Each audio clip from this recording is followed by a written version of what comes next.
Do you like to travel, but you're usually struggling to find Wi-Fi and different ways to get data connectivity in order to use apps like WhatsApp, Booking.com, Google Maps, your access to your internet, or even just posting on social media? Then you should check out GigSky.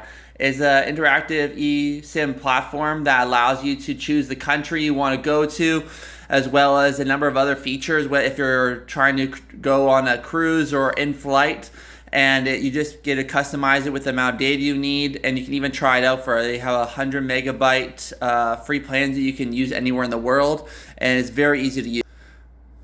So you just click on GigSky, you click between country, cruise, in-flight, offshore, and then you just go to the plan you want. It opens up. You choose 500, 1 gigabyte, 3 gigabyte. In Europe, they're starting to have unlimited plans.